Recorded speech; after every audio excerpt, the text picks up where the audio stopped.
Sorry, I think I just kicked myself out. Oh, there we go.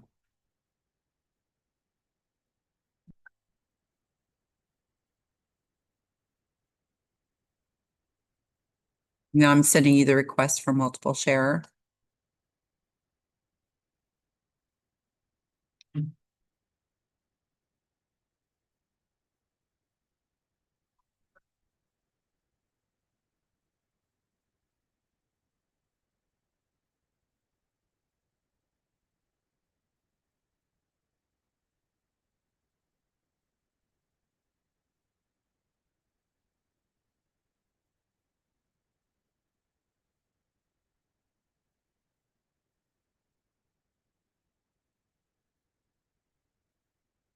You're ready. If you want to go ahead and try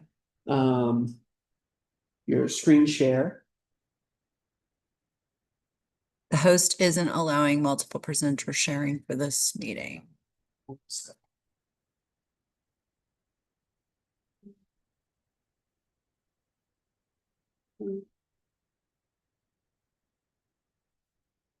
Okay, should be able to now.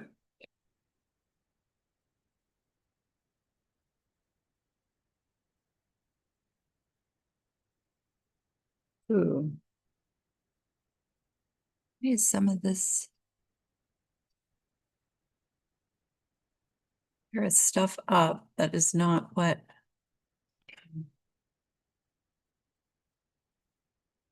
Okay, are you at a point where we can try to test the mics? Yes. Okay. You do a satellite microphone, right? Correct. Okay. I will skip it then. Microphone one. Got it. Microphone one. Microphone two. Got it. Microphone two. Levels okay? Yeah, those look great. Microphone three. Microphone three. Got it. Okay, this table mic. Table mic one. Got it. Microphone four. Got it. Microphone. So am I sharing now? Five. I'm sorry. Got it. I can't tell. Microphone six. Got it. Good. Microphone 14. Microphone 14. Got it. Microphone 7. Got it. Very Good. How are you? Microphone 8. Got it. Microphone 9. Got it. Let me check. Last table mic. Got it. Okay. And I forgot what number we're on. I think it's 11. 10. Okay. Microphone 11. Got Microphone it. 11. And microphone 12. 12. Got it. Why are we not coming out of the speaker though? I don't have it. You have it? Okay, Yeah, okay, yes. okay. I haven't gotten. I'll test that whenever I get the wireless mic set up. Okay. Okay, it looks like I'm gonna find a tablecloth for this really quick. Shelly, I'm not seeing your screen. Then I hear that you may need to do another room tomorrow. Yes, I'm gonna have Shelley look at the classrooms really quick Okay. to see that would be. Well, this is the weird thing. It's Yeah. like when I go to the things that are possible for me to share Mhm. are not what I'm trying to share. What I'm trying to share is something I've got. This is the only Right. open So browser. I would close that launch meeting tab Okay, and then try again. there we go. So it was just defaulting to that other tab. Okay. Okay. Okay. That's just out. Okay, perfect. And then you'll enable it when the time is right. I'm just gonna leave up the screen sharing and not change anything. Okay. Perfect. I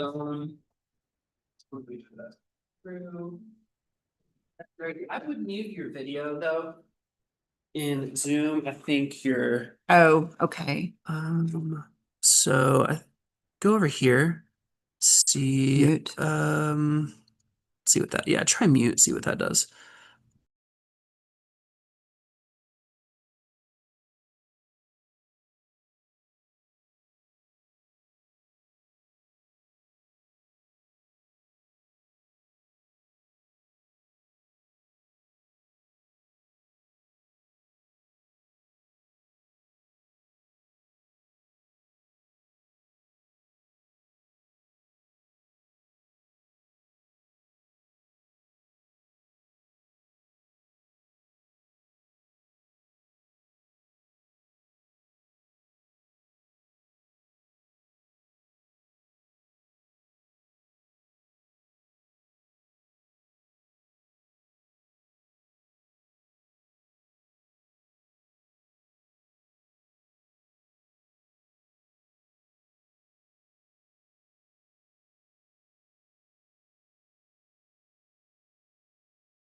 All right, we're going to call this meeting to order.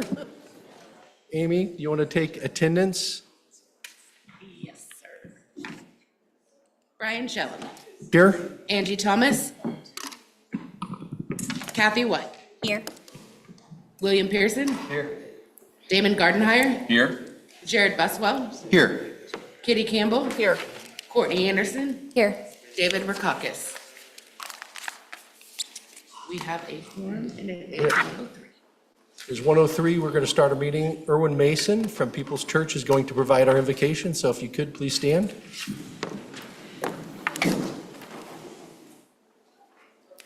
Let us pray. Thank you, Heavenly Father, that you have brought together individuals that love you, that love our children, and are here today to do your will. We pray that the decisions that are made for our children pleases you and honor you, and that they make a difference in our children's lives now and in the future. We ask that you guide us and those in charge in a oneness of mind that unite to create that excellence and service that each and every one here today is here to do, and we thank you. Father, we thank you that everyone is here to do your will. We pray for our educational system. We pray for the work that this board is going to do. We ask that you would bless our legislators, Father, that they would have an openness and a willingness to do what it takes to make a future for our children, and we thank you. And again, Heavenly Father, we just thank you for those who have sacrificed to be here today to help our children in our education. Thank you. And everyone said? Amen. All right, please join me in the pledge. I pledge allegiance to the flag of the United States of America and to the republic for which it stands, one nation, under God, indivisible, with liberty and justice for all. Salute the flag of the state of Oklahoma. Its symbols of peace unite all people. We'll take a moment of silence.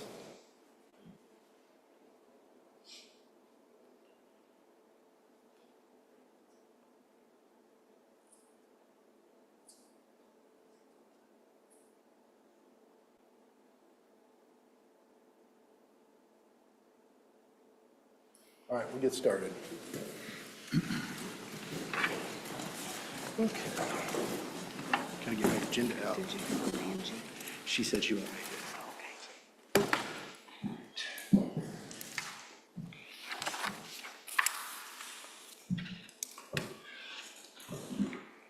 All right, well, we have some fresh faces here and some familiar faces that we've seen before. So what I want to do is go around and make sure we introduce ourselves, because this is the beginning of a new year, a new season for us. You know, our July last year was the beginning of our board. And so I just want to make sure everyone knows who each other is. We're missing a couple people. Angie Thomas is not here. This was going to be her last day. She said she wasn't going to make it, so she sends her regrets that she can't be here. We appreciate the hard work she put into the board. I know that Bill Pearson's here, which we'll have you introduce yourself and tell us a little about yourself in a minute, but we appreciate the work. Becky Gooch served on this board this last year. She is stepping off, and Bill's going to be filling that position. John Taufest is no longer here, but Courtney is going to be filling in. We're going to hear from you in a second. So we thank John for his work as well. So we'll go around so that you guys can know each other as well. We'll start over here with Kathy. You just want me to introduce myself? Yeah, just so the new people know who you are. Okay. And, we want to, create Okay, a little all bit right. of a team here. I'm Kathy White. I was appointed last July, I believe it was, by the governor. And I'm from Edmond. And that's about it. Yes, I'm Kitty Campbell. I was appointed by Cindy Bird. I'm from Durant, Oklahoma, and happy to be here. It's been a great year. My name is Jared Buswell. I live in Tulsa, Oklahoma, where I've lived since 2001. I originally grew up in Milwaukee and attended Oral Roberts University, and have lived here since. Go ahead, Andrew. You know, you're the big chief. Yes, I believe I know everyone, but Rebecca Wilkinson, I'm the executive director for the board. Brian Shellham, appointed by the governor last year, served on the predecessor board with Bill, the statewide virtual charter school board, and have really enjoyed the work we're doing. I'm excited for what we have coming. You're here, so.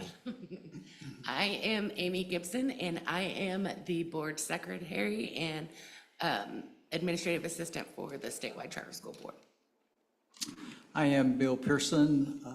As Brian said, I previously served on the State Virtual Charter School Board for 2 years. I was appointed by Charles McCall.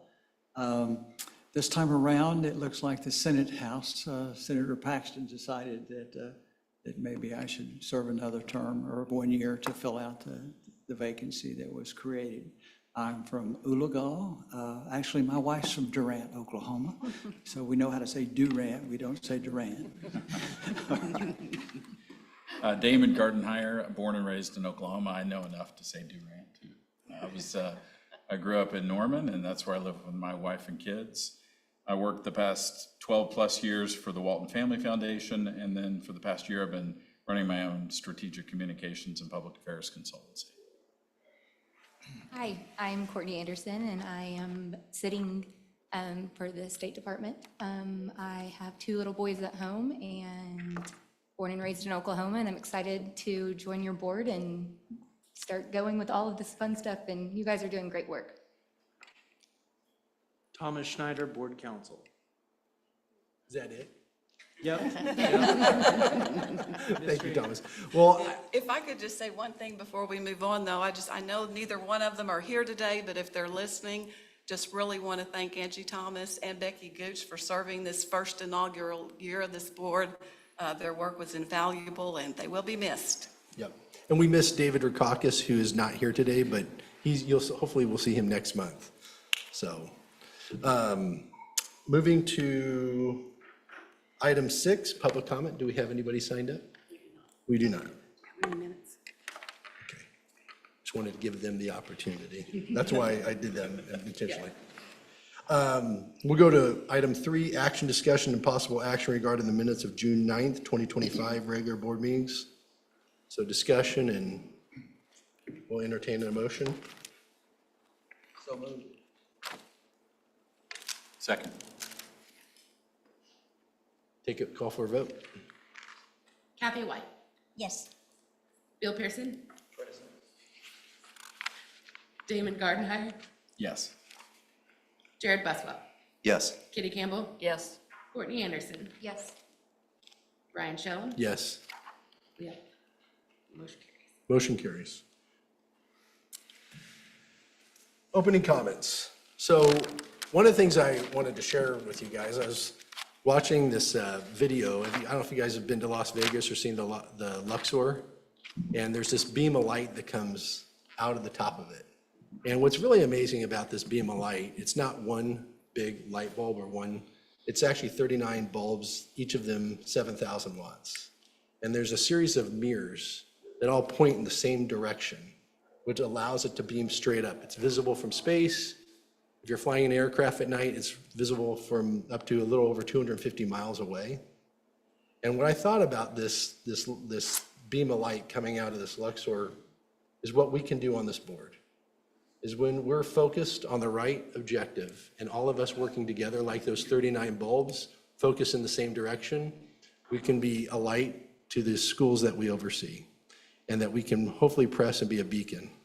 So as we move into a new chapter this next year, we've got some, I think, good solid footing of where we need to go. I know last month we discussed, raising the standards and our weighted averages of how we score schools for renewal. And we have some new processes that we're going to be pushing. I just want us to continue to be mindful of what we can do together, focusing on the same objective of really changing the academic outcomes for our state. And we can lead the way. Last year, we talked about Roger Bannister setting that 4-minute mile mark, and it hadn't been done before. And we want to show what's possible and then share with all of the education systems in our state so that all of them can improve, not just the charter system. So that's what I have. That's what I would hope our vision is going to be. And we will continue to set high standards and move forward and work together. So looking forward to working with everybody in this next year. We'll start with, we're moving on to item 7, Spotlight, the 2024 Annual Charter School Report.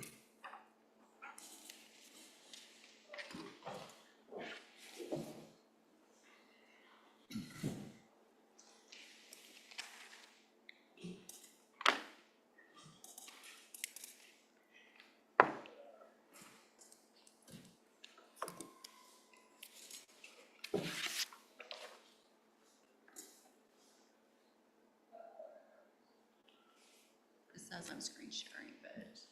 While they get the technologists just right, I will tell you that we are excited to present this 2024 Annual Charter School Report to you. It has already been delivered on June 30th to the governor, the Senate Pro Tem, and the Speaker of the House, because we wanted to meet the annual deadline, which was June 30th. But we're happy to roll this out to you today and for it to become live. We have a lunch and learn about this report later this month. And just hopeful that rather than delivering a paper printed manual that sometimes gets put on a shelf and collects dust, that sometimes becomes obsolete by the time you get it actually from the printer, that instead we'll have a more dynamic tool that will always have at your fingertips the kind of information that we need to know more about our schools. Great intro. As Dr. Wilkinson alluded, one of the statutory responsibilities of this board is to issue an annual report of charter schools and their status. Previously, the annual charter schools report was published by the Oklahoma Department of Education. When we took it over, we wanted to make it more of a comparative tool, something that would be truly meaningful for researchers and the public in terms of being able to compare charter school performance with traditional schools, with the schools that might be authorizing those charter schools. And through a series of discussions, we met some folks with the Education Consulting Group who have built these data dashboards, interactive data dashboards that do what we're getting ready to show you for us and take the place of a static charter school report, but put together a data dashboard where you could interactively, and I'm talking too much and I just need to show you. But from our website, as of 11 a.m. today, from the homepage, but also under resources, if you were to go under the annual report and dashboard, it takes you to a landing page that kind of explains what we've done in terms of taking static information from the Department of Education's website and creating an interactive dashboard. And from here on out, as of today, you can get to the annual charter school report, and it's recognizing me, and there we go. And it is an interactive dashboard. On this dashboard, before we get into it, there's a Get Started. It's a 2-minute tutorial that I encourage anybody who has access, who accesses the dashboard, to take the time to watch, because there is so much power behind this dashboard in terms of the data that is available to be able to compare schools. This 2-minute video really gets you up to speed on everything that's available at your fingertips. Then under Resources and Executive Summary gives the biggest findings from the 2024 Charter School Report. It also takes you to a page where we have frequently asked questions, takes us back to our website, and so forth. But we have a real treat in terms of presenting this report to you today, because the genius who is behind building it, it was not me and Dr. Wilkinson. We had all kinds of ideas, but Ben Sieski with the Education Consulting Group is with us today, and he is actually going to walk you through the annual charter schools report. And as Ben's making his way up here, his team took all of the ideas that Dr. Wilkinson and I had, and people from the charter school community that we solicited their feedback, and took just spreadsheets from the Department of Education's website. Everything that you're seeing, he's going to show you on our dashboard, is publicly available information. We have not created any of this data ourselves, but his team has put this dashboard together in a way that it's truly meaningful and comparative. The idea is to continue to build on this dashboard in ensuing years. And so after we feel like the state and the community has had some time to really get their arms around what's there, we're going to be soliciting input in terms of what is not there that you would like to see there for the 2025 annual report. So Ben, I'm going to turn this over to you, and you can walk them through how to utilize the annual report. He calls it the matrix, and he's going to have to explain that to you. Thank you, Shelley. And thank you for the opportunity to come today and present. This is a high bar. Number one, I'm definitely not a genius. And I hope to contribute a couple light bulbs to the Luxor. Okay, so that would be our role here. And really what we're trying to do here is create a visualization for this governing board that can really ground conversations, the kinds of things that you find most important. So one, I give Dr. Wilkinson a lot of credit because we've been doing this for many, many years, and to make this, put it out front and center for everybody to ask questions on, it's the only way to kind of really move forward, is if we can all have the same conversation about what we're seeing. Doesn't mean there's not going to be nuance that we don't capture everywhere, but this is a great first step for you to have a better conversation, and we hope to do that, and are really welcome to your changes moving forward. So when we get started on something like this, what we try to do is anticipate the kinds of questions that you would ask. And so that's how we build this. So this is not a cookie cutter kind of endeavor. So here we'd like to just start with the what, right? So how many brick and mortars, how many virtual charters, how many traditional public schools are there? And that's just from a grounding level, we can say, great, now let's get rolling here. So as you go down, we always figure, well, what the next kind of big questions here, what does market share look like? I'm driving somebody else's car, so it's a little difficult here. Shelley, can we make this full screen?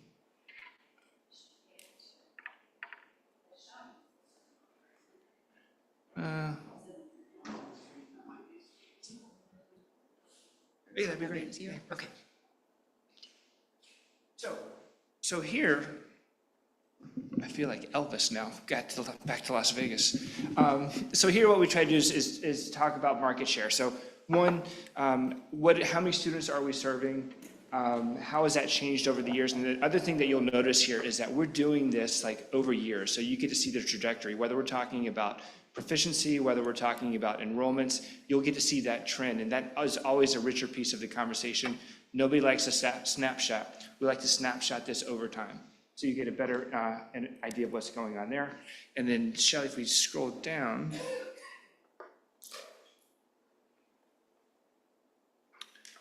here, the other thing we like to do is then kind of jump right into performance. And so what we've done here is this is a distribution of proficiency for brick and mortar schools, traditional public schools, and virtual charter schools.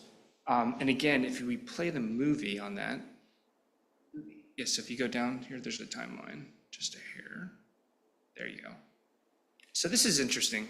Like one, you can see how that has changed over time. So that is composite proficiency on everything rolled up. So if you play and you go here, you can see what that was like in 2022, 2023, and you can go back down to 2021, 2022. So again, as we're having conversations about the number of students we're serving and then how they're doing, we can do this all relative to one another. And so that's a great way to really, and what we've done here also is we've gone and said, you know, this message will change based upon how you've just filtered, and you can pick on a specific area. When you mouse over it, it'll tell you kind of those things, you know, what is the high, what is the low, what is the average. Okay, so again, you get to see that performance over time. One thing that I noticed, because I play with these things a lot, we allow you to change the proficiency, the different content areas.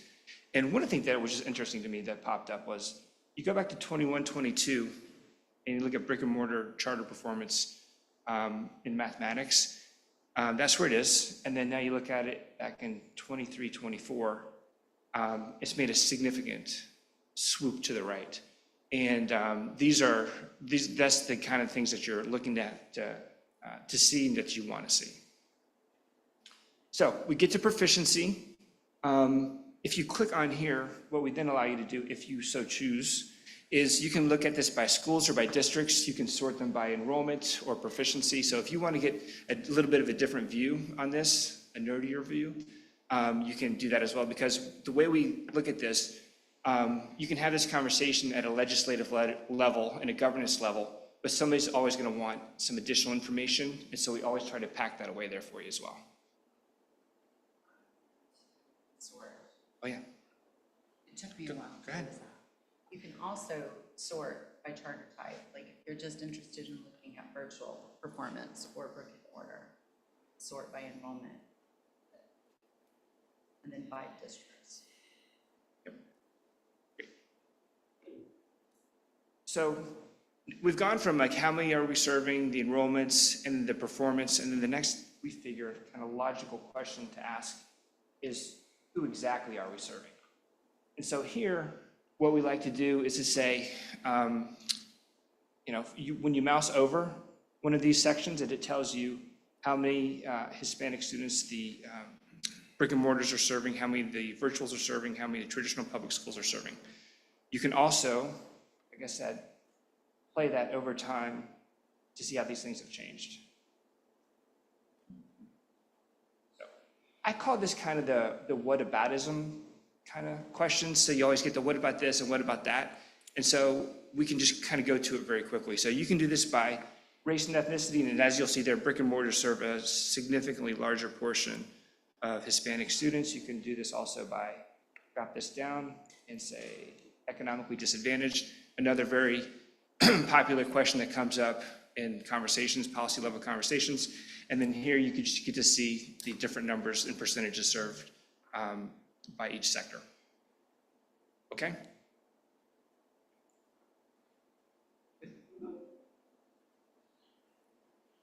Again, also see how that plays out over time. Very interesting.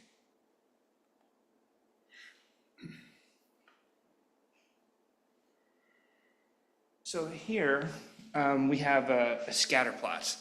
And again, you can play all this over time. We can look at every school in the state.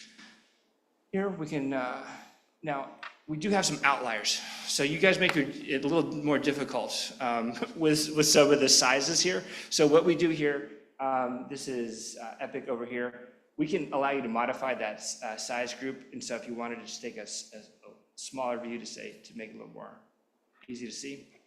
What you're seeing there is on the y-axis, you have proficiency, the composite proficiency again, and the number of students served. And again, it just gives you a very quick view of where is charter performance relative to everybody in the state. If you mouse over one of these schools and you click on it, it then will bring up information about that school. So these are just logical things. People always say, click on that, who's that, what's that dot? So you just click on that dot, and what you can see is some pretty basic information, but rich information. It gives you the percentage of proficiency for that school. It tells you that school's letter grade. It tells you the proficiency of the district that they're in, the geographic district that they're in. And then it gives you information about the school. And just so that there's no confusion, we also link you right to the report card and right to the school's website. So you then can, I'm sure you have questions about again, like this takes the anecdotal. There's plenty of room for nuance in contextual conversations, but it takes a lot of that out when you get to see this information like this. Good? Great.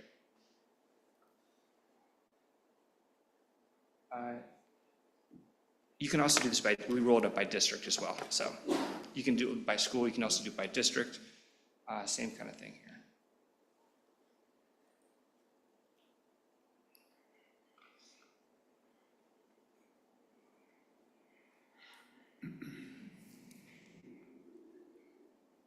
You can also search easily for a district. That's it. So we like all that. And then the financials. Here what we've done is we've rolled up per pupil expenditures for each of the 3 different categories. And we get to see how that's played out over time as well.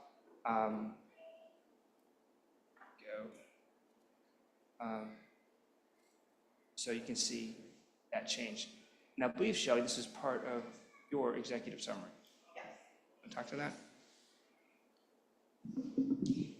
Yes, the executive summary does break down the major points that we found from looking at the data in terms of finance, performance, and demographics. With the finance, it was interesting. The delta between the per pupil in a traditional school and a brick and mortar has widened over time. I don't have the executive summary in front of me, but it's gone from about almost 1,000, it's gone up to where it's almost $1,000, whereas 2 years ago, the delta was somewhere around $600. You're looking at the growth, you will see in the executive summary, there's been substantial growth in per pupil in our virtual charter schools. However, we do note in the executive summary that EPIC weights that charter category greatly. About 80% of all virtual students attend EPIC. So you have to keep that into account whenever you're trying to make generalizations about the virtual community when 80% is weighted by one school in particular. You would also see over time growth in federal funding for all three school types.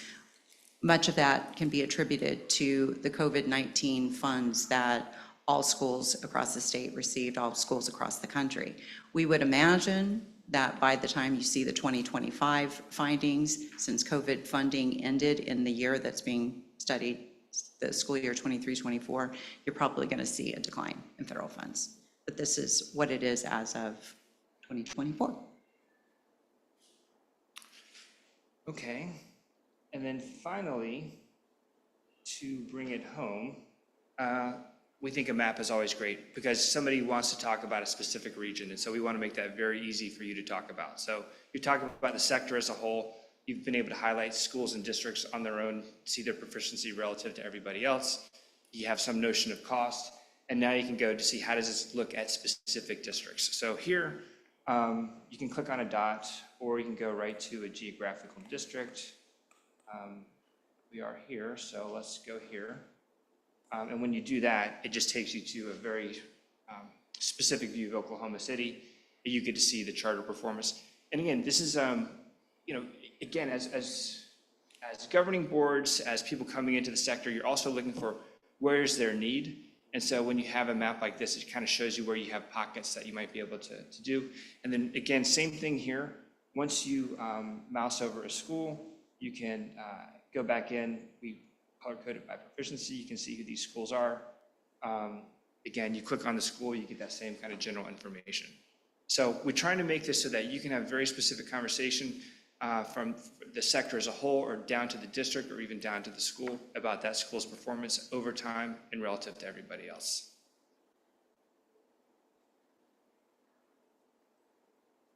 And then there's the resource center. So we also don't want this to be a big lift in terms of questions. So we try to make sure that we have tutorial videos. The questions that people ask about this are answered right there. And then from that, that's really it. We hope that we really mean what we say in terms of this is a living visualization. So if there are questions that are more pertinent to you as they come up, we're happy to make adjustments to the visualization. And if there's questions that you're like, been there, done that, seen it, discussed it, beating a dead dog with a dead horse, take it away, we're also happy to do that. Well, it was outstanding. I mean, this is a great tool. Hopefully the schools will use it, parents will use it, legislators will use it. I'm very excited what I see here. So I'll open it up to the board for questions. Yeah, great work. Couldn't be more pleased. The one thing I didn't see, maybe I missed it. If I did, I apologize, but the XY proficiency growth 4-quadrant chart that you've done on some other tools, Ben. Sure. Is that something that was talked about, or is that something that could be added, or? Okay, so right on time. In about 2 to 3 days, there will be a companion piece to this that's going to be made publicly available through OKSCSB. And there you'll get that traditional XY axis. You get it at a much more granular level. So you'll get to see all of the accountability data. You can sort by accountability data. So I think you'll have that kind of flexibility with that tool coming out. You might explain just briefly for everyone in layman's terms what that is, so we know why it's important. That wasn't layman's terms? It was well. So sure. So what we'll do with this companion piece is we have another visualization. And in that visualization, we have a scatter plot where you can change the X and the Y axes.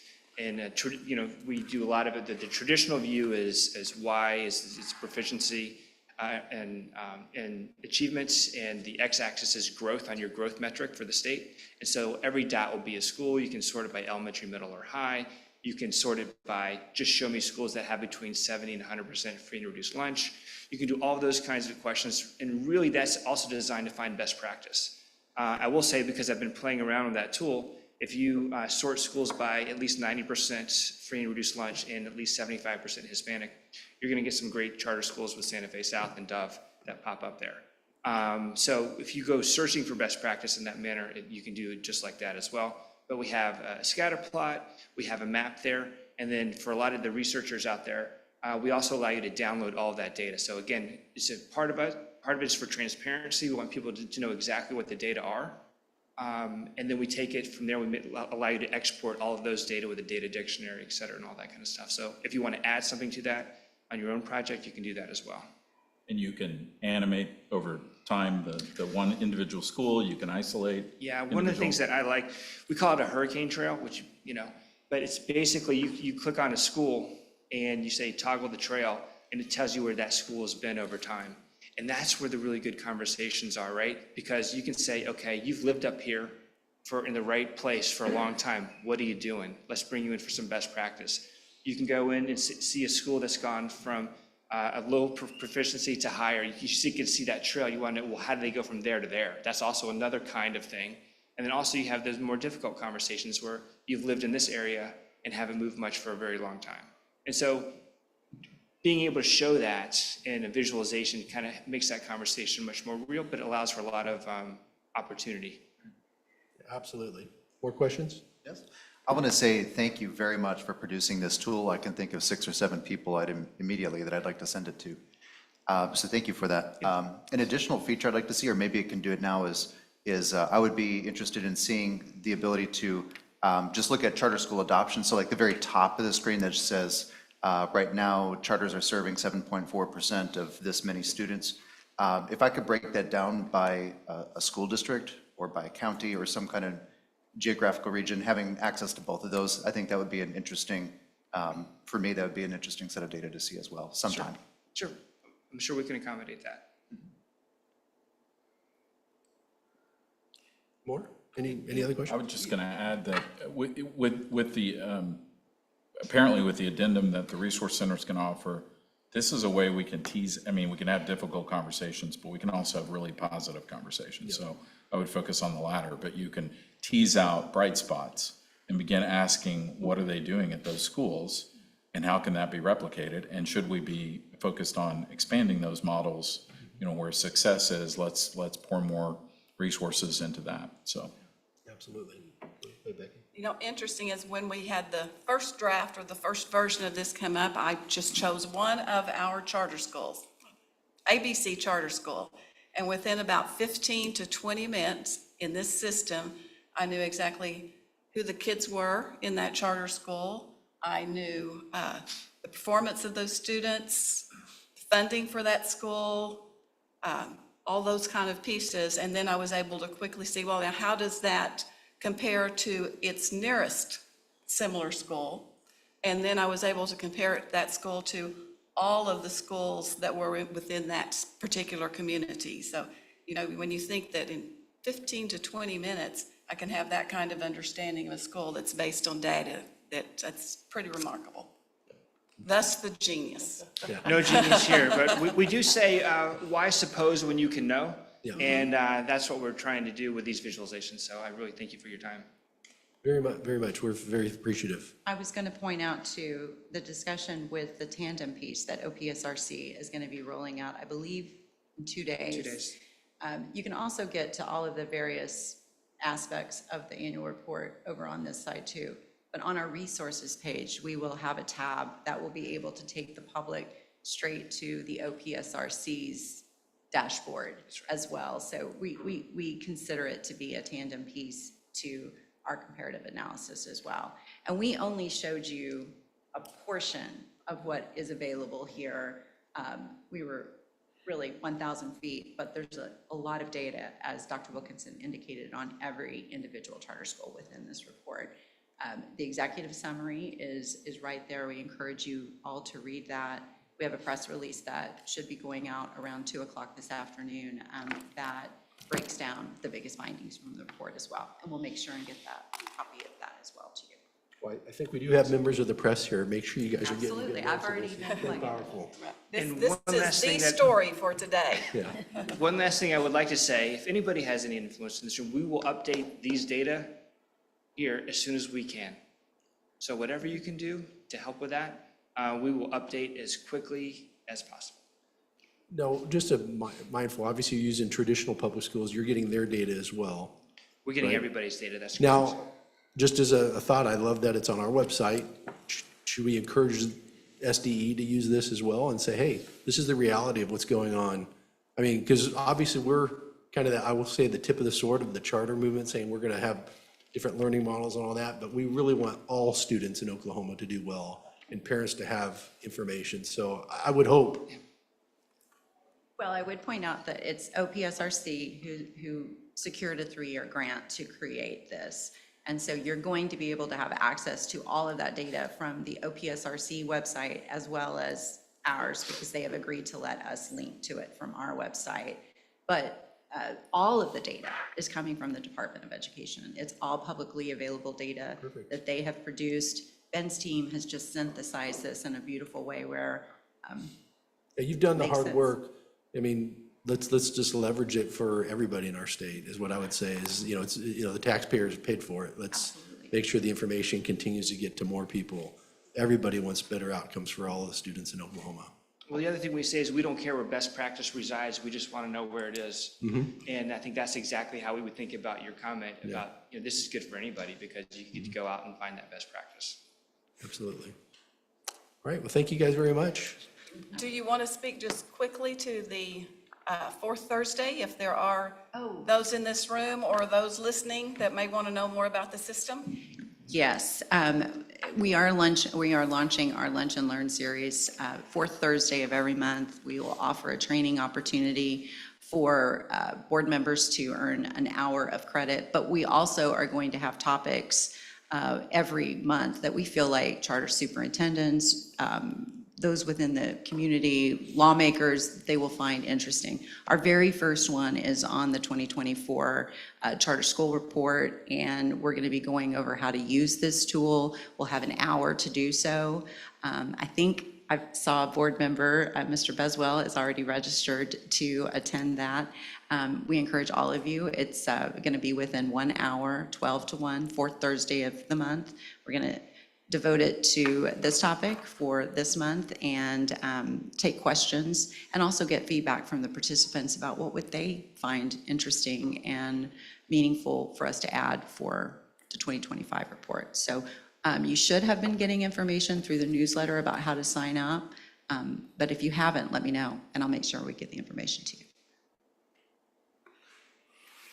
Okay. Perfect, thank you, Shelley. All right, moving on to agenda item 8, presentation and possible discussion regarding the statewide charter school board working groups. We'll start with budget. No report at this time. Okay. Communications, No report for this month.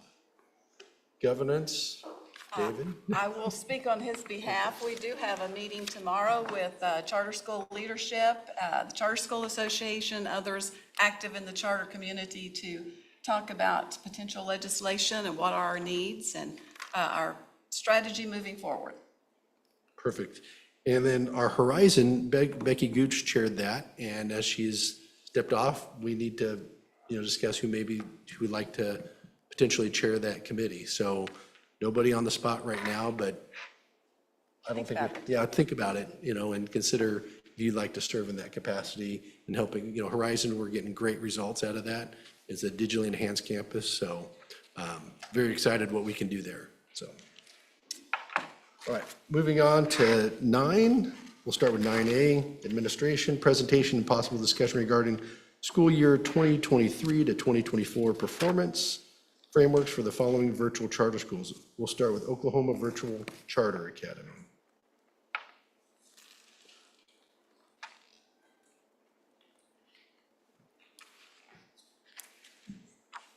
Is this what you call the dynamic duo? Yeah, Yes. these two? Yeah.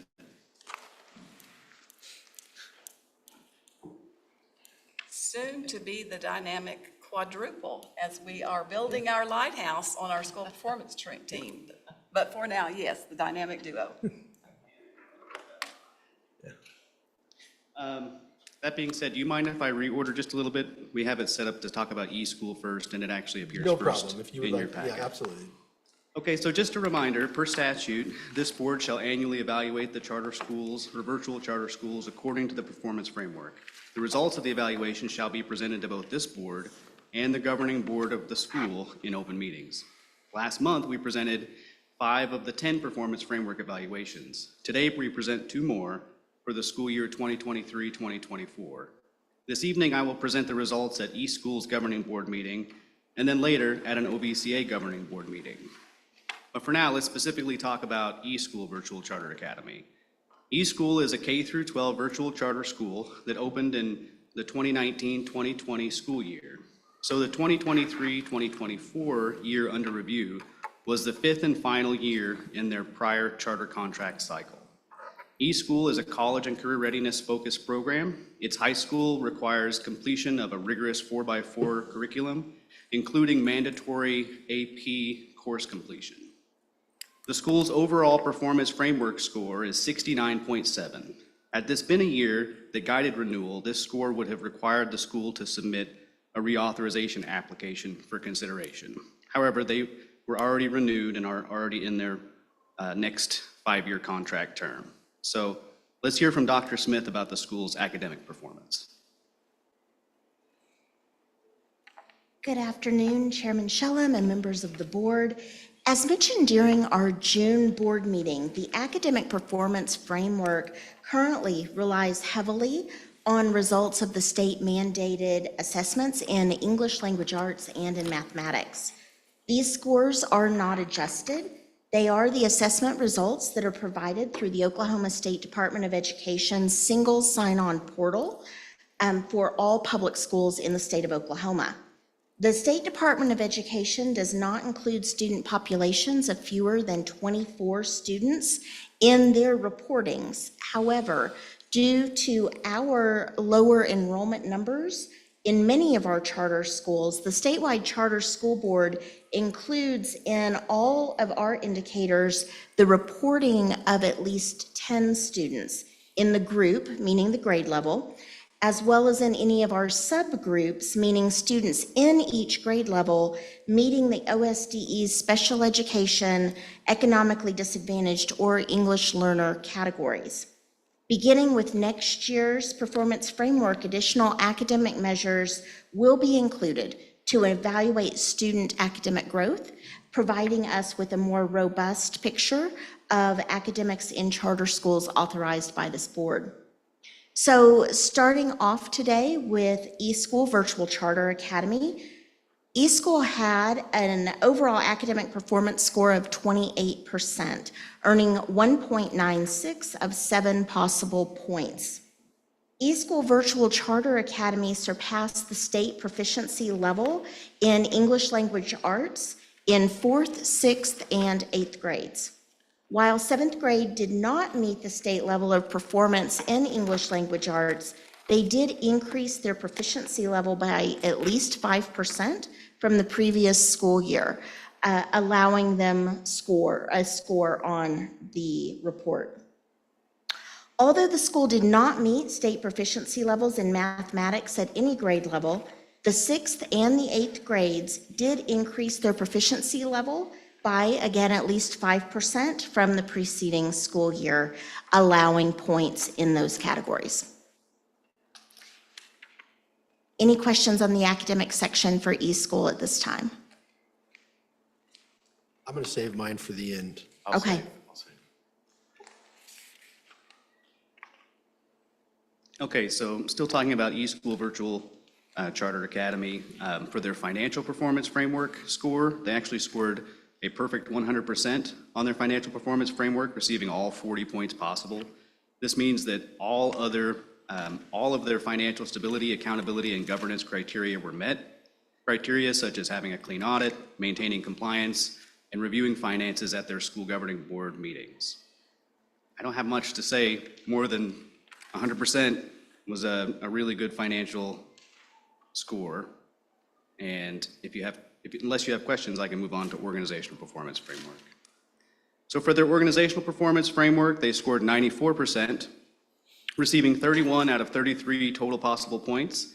The only point reduction was for not meeting the student attendance rate of the state. The state attendance rate is 78%. eSchool's rate was 73%. I will say the school governing board met every month during the school year, the 2023-2024 school year, which shows they are a strong and consistent board. And then the last thing to mention organizationally is that the school strategic plan contains specific goals and stipulates school improvement be obtained in the subsequent year. So that concludes our presentation of eSchool Virtual Charter Academy Annual Performance Framework Evaluation. We'll open it up to the board for questions. A question, editorial comment. Like strong compliance financials cannot mask the academic deficiencies. And I feel pretty strongly that when this kind of situation, we need to know more about that, but I think some sort of academic improvement plan should be expected, with targeted outcomes and a timetable for when that's going to happen. I would echo that, and I would also say, based on the data that I see, if you're disadvantaged, you have a higher likelihood to do well there, but if you're above average, you have a likelihood to be not doing as good, at least according to the data. Am I misreading that? I'm reading it right on. So my question is the same question we would have last month is why? Are we not spending time and focus, as Dr. Wilkinson has said, time on task? We don't, again, I don't think you have to be a rocket scientist, which, we always equate that to being really smart people, to go, what's it gonna take to move the needle academically? This is the entire purpose of why they exist and why we exist. And I think what I would observe is we're missing meeting the objective. I agree with Damon. It's wonderful that they have great financial compliance organizationally, but we have to be meeting the goal of why they're there. So I would love to get some more answers. I know that JC, we talked about this last month. Let's get to the heart of why. I think this is part of the discussion that will happen tomorrow as well. But more questions from board members. But I want to understand what their focus is. Why is it happen? So they can go, hey, yeah, this is where we're dropping the ball. We need to refocus and maybe align that with their mission. Exactly. And we are going to go out once we complete the frameworks, which are scheduled for completion next month before this board. We will be going out and having the discussions with the schools individually, looking at their data teams and their plans. Okay. And I would say too, I think if there's we don't want this to be punitive, but this is a crisis. And so if there needs to be external help brought in, resources, well, let's identify that. Let's figure it out. Let's figure out how to get them on a turnaround plan if that's possible. If it's not possible, we need to address that as well. But I would just say I want it to be as productive as conversation as possible, but we're going to need some pretty targeted and measured outcomes. Any other questions about eSchool? No. All right, moving on to our next OVCA. Yes, Oklahoma Virtual Charter Academy. They are also a college and career readiness focused virtual charter school serving students in grades kindergarten through 12. The 2023-2024 school year under review here is the first of the current 5-year charter contract cycle for OVCA. The school's overall performance framework score is 75.4, which is just over the threshold to be afforded the option to submit a letter requesting renewal rather than being required to submit an application. However, this performance framework evaluation is not one that guides renewal. So, Dr. Smith, would you like to share the school's academic performance? Sure. The Oklahoma Virtual Charter Academy had an overall academic performance score of 41.88%, earning 6.7 of the 16 possible points. OVCA did not meet the state proficiency rate for English language arts or mathematics. However, they did increase their level of proficiency in ELA by at least 5% for all grade levels, with the exception of 11th grade. And in mathematics, they increased their proficiency level from the previous school year in 3rd, 5th, 6th, 7th, and 8th grades. While not yet meeting the state average, OVCA continues to show improvement in both subject areas considered and earning points accordingly. In the economically disadvantaged subgroup, Oklahoma Virtual Charter Academy's 8th grade did surpass the state proficiency level in ELA, and the school increased its proficiency rates for both math and ELA in this subgroup by at least 5% for 3rd, 4th, 5th, 6th, and 7th grades, so missing only high school. OVCA's graduation rate was 76%, which is lower than the state's graduation rate of 81%. However, of the seniors who were within 6 credits of graduation on the first day of the school year, 97.4% of those students were able to graduate at the end of the school year.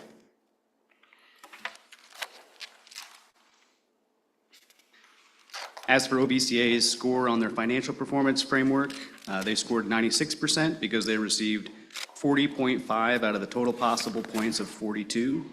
1 point reduction was due to the requirement of a corrective action plan related to the annual financial statement audit. However, they were granted 1 out of 2 possible points for that one because the corrective action plan was not required as a result of material findings. The half-point reduction was due to 1 quarter throughout the year where they did not maintain a fund balance of greater than 10% of the prior year's total expenditures. So this means that all other financial stability, accountability, and governance criteria were met. Criteria like having enrollment stability, having days cash on hand ratios greater than 30 quarter over quarter, and reviewing finances at the school governing board level. If there aren't any questions about that, I'll move on to organizational. So OVCA's organizational performance framework score was 100%. They received all 33 total possible points. I did note that the school's vision and mission is an area that could use attention in the coming year. The vision is a single sentence, and the mission statement varies some across the student handbook and website. But division staff will follow up on this to ensure alignment in the future. Lastly, the school was granted accreditation with deficiencies due to issues regarding a file type, I think, Excel versus PDF, and then also fire drills. But as our meet standard accountability indicator requires, the division tracked these issues through the second phase of the tiered oversight investigation and found that the school appropriately addressed the issues. So based on that fact, the school was given full points for their accreditation. So that concludes our presentation for OVCA's performance frameworks. You know, I think we try to be really nice, right? You said, hey, they didn't meet the standard, right, academically. I think it'd be helpful if we say they didn't even come close, right? It's not even remotely in the neighborhood of the state standard. I think we need to be much more transparent in our verbiage so that we can say, hey, listen, let's get it going. So it raises the question I have, are we so focused on these other compliance issues of financial and organizational that we're missing the point of teaching kids? I think it raises the question. I'm not saying that's what it is. I would hope not, because it should be expectation that they're going to meet the financial requirements, organizational. Well, I want to speak out of turn here. I mean, I do think that you keep the financial and organizational stable and strong so that you can focus on improving the academic. And the second thing I would say is I think that this may be the first year in the last few years where we've had the data looking at us, both us and the schools, to be able to say, okay, we know what it is now how do we improve? And so we hear your concerns, and we're absolutely going to be working with the schools to look for improvement.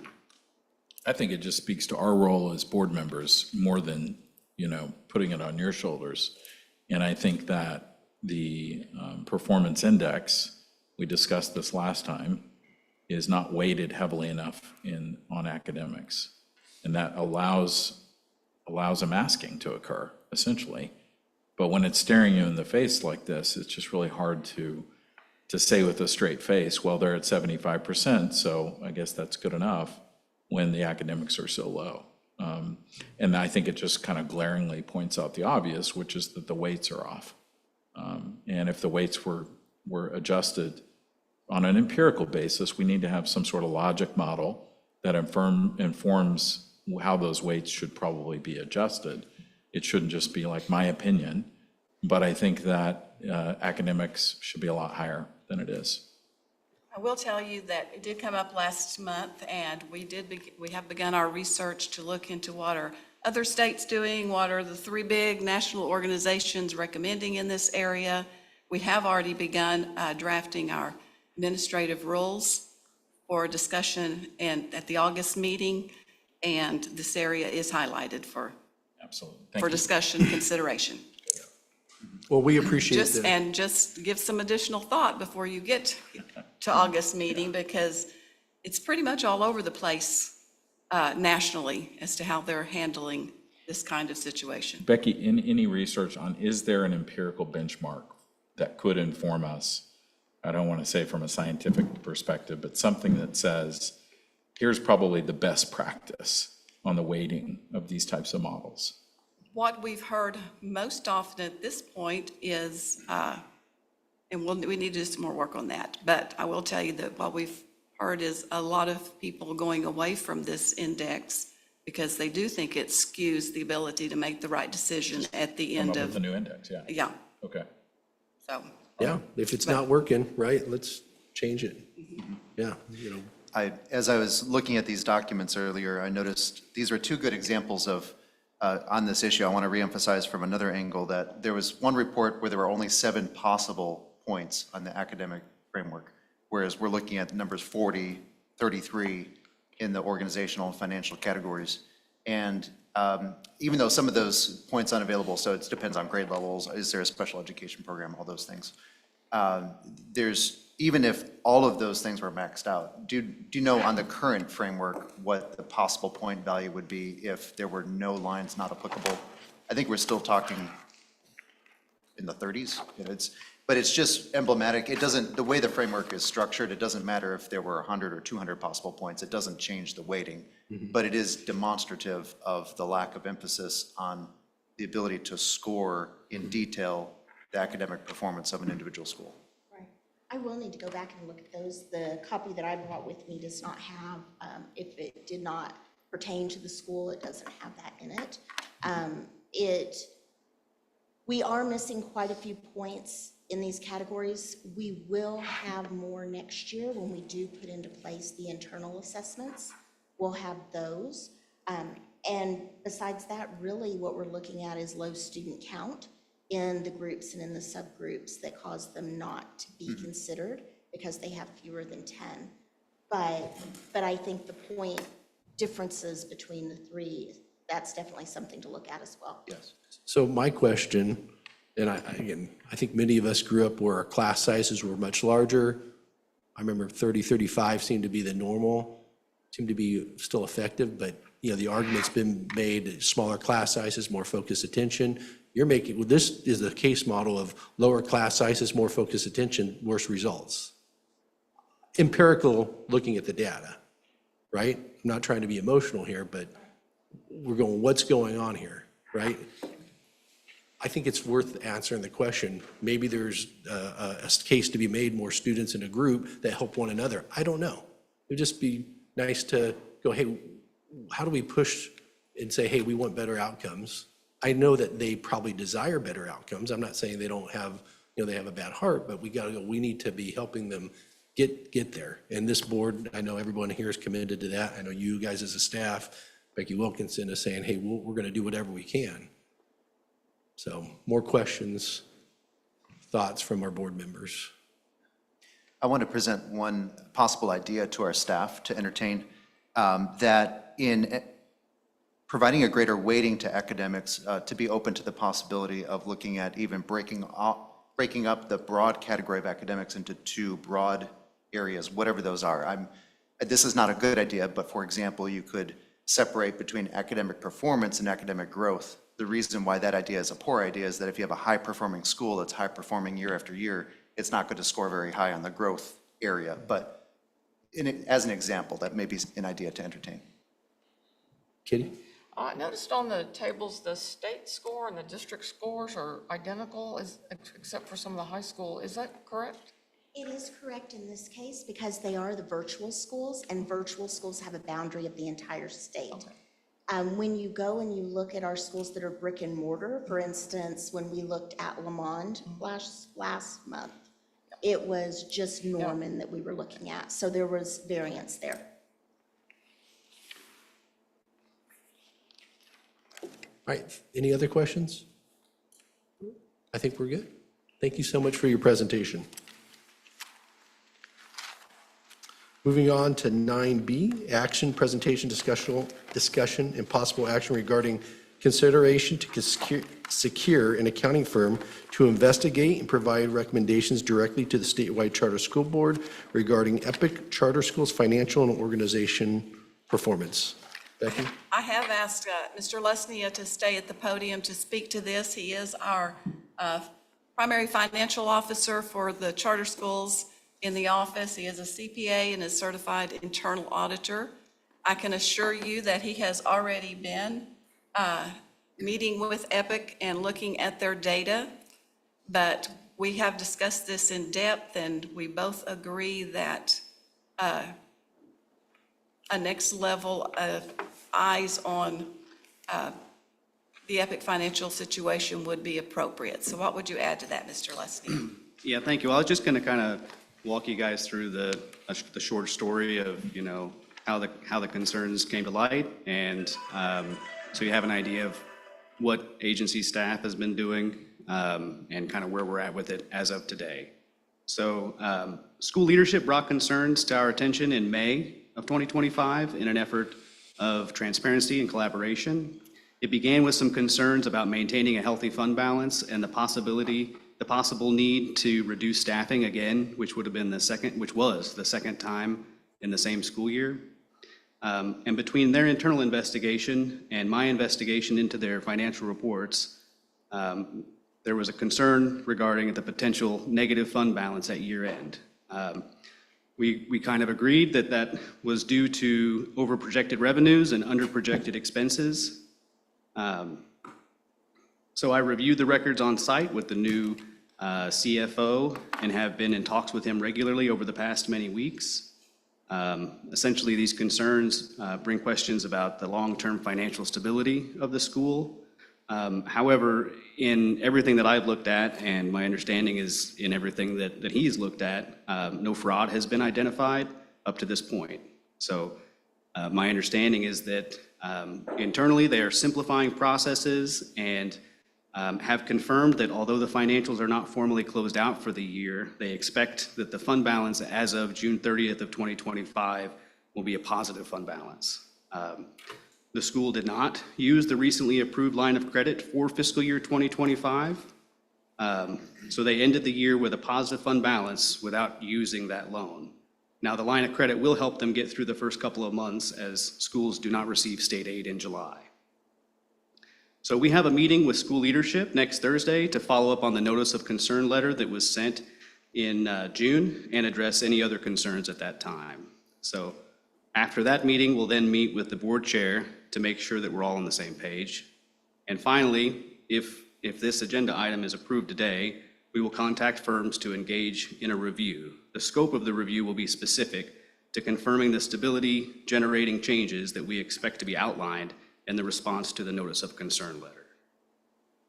So I hope I didn't miss anything much there, but if you have any questions, happy to answer. I think this is important that all our board members, take part in this of understanding. We're going to start with the premise there was no fraud or abuse, right? Correct. Discovered at this point. Discovered at this point. Let's hope we don't discover any. Sure. But I think it becomes crystal clear just even on the, 30,000 views, there's some negligence, right? Timing is critical importance in many things in life, right? If you're driving down a road and it curves, if you wait 10 seconds, maybe you miss the curve, right? So timely information, if you're playing baseball and you swing in a pitch and it's 2 seconds later, you miss the ball. Timeliness is of critical importance in running a business. And that's what they're doing, when we look at this, the question, and I think we need to look at, if we're looking at auditors, is when the information was available and then when the decisions were made and why weren't they made earlier? Again, this is my perspective. I could be wrong, but I think let's open up the discussion what this board would like to see. If we're going to hire an outside auditing firm, we want to know some questions, and let's put these questions on the table for all the board members to put out here and say, this is what you would like to have answered. If we're gonna hire them, let's see what questions we have and make sure those questions get answered. So I open the floor to the board to what questions you would want answered.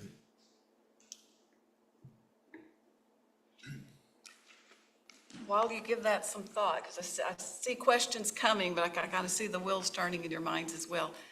I will say this, that the governing board of EPIC did start making changes last February, changes in their leadership of their CEO, CFO.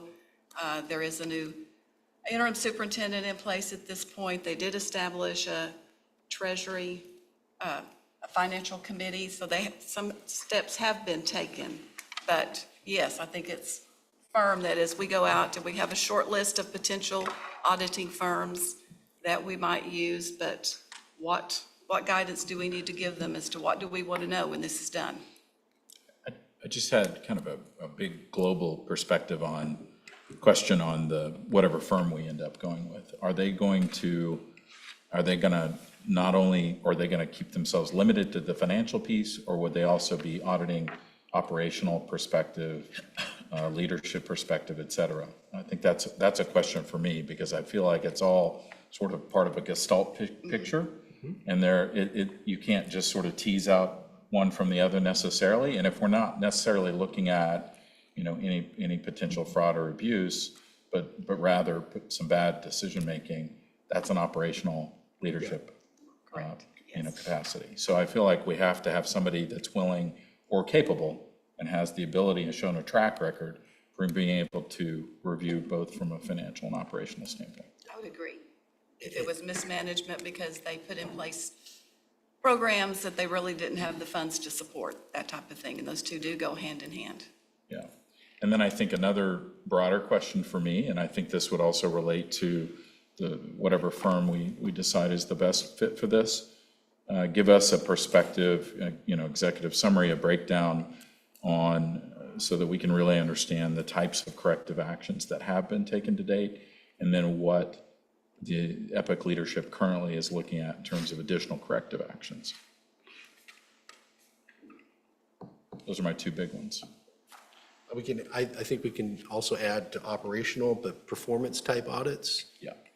In addition to operational, of saying, hey, are we paying for what we're getting? Are we getting what we're paying for? And are we making good, sound judgments with that? Yeah. Same thing, but I think there's, technically it's considered a performance audit instead of just a financial audit. Skylar, I've spoken with our staff enough to know how much oversight ability we have over the actual transactions. I am more in the dark as to how much we know about, and this is more of an operations question, what is EPIC Charter Schools' budget process? How much is determined, there's within state statute, all schools are required to do X, Y, Z, but within that, there's still quite a lot of leniency as to how involved the executive director is. Do they have a CFO? When does the board get involved? And which month do they do this part of the budget? And then the more important part, as the months proceed, how are variances reported to the lead management? That seems to be an operations type question, and I wonder how much our agency sees into that world within the individual schools. That's a good question. The schools are required, as you know, to follow certain statutes and things like that, but they're a lot more high level, you know, that budgets should be approved by the board, and depending on the type of school, whether they have to do an estimate of needs and things like that. I can speak, you know, probably about each one of the schools and how they work specifically. Since we're talking about Epic, you know, they had a chief financial officer that was responsible for generating the budget and tracking projected revenues and encumbering purchase orders and making sure that the bottom line was going to be positive.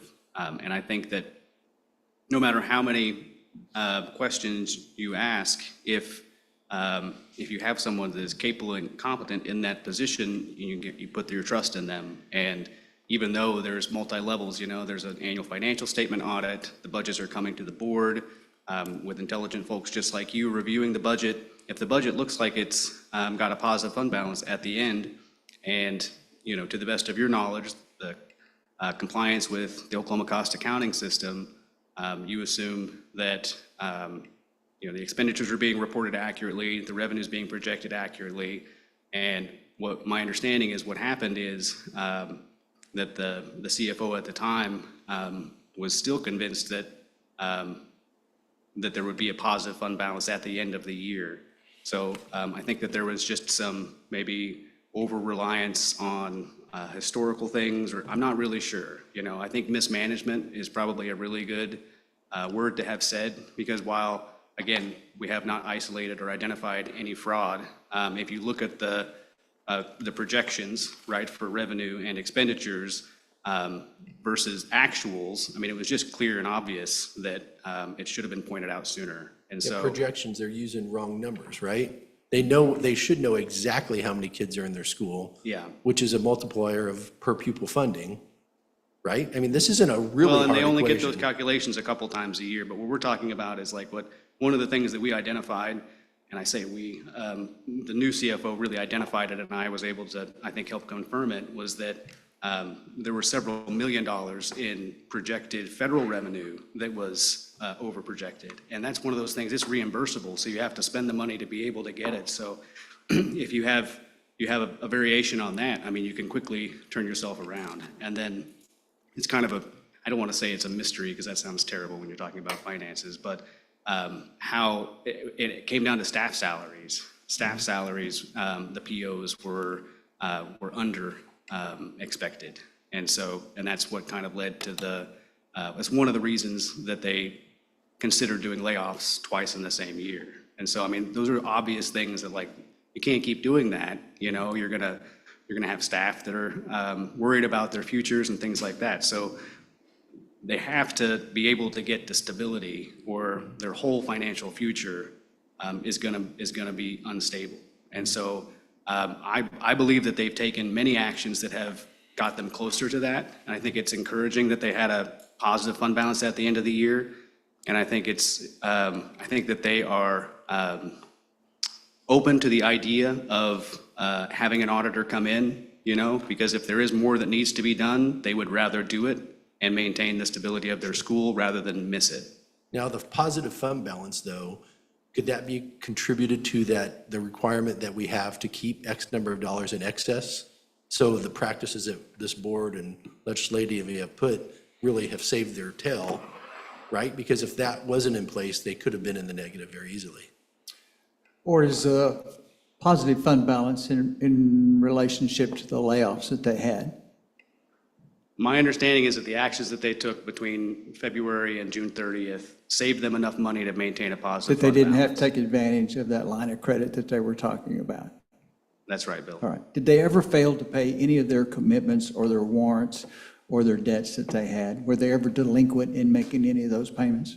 Not to my knowledge. I don't believe they were. How much involvement did the board have at Epic in reviewing this and making these changes? I'm not aware of how involved they were towards the beginning of the school year. I know that as concerns were coming to light over the last several months, I can attest to their board chair has been very involved, and at least one other board member. Okay.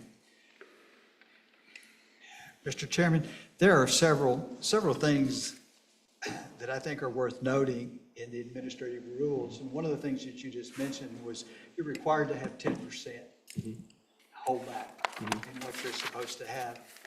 And at the risk of boring you, I'd like to No, read you a please, few please things. do.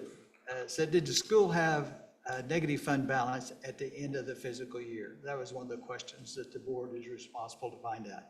Did the days cash on hand ratio fall below 30 days during the fiscal year? Did the school fail to pay any of its commitments that I mentioned?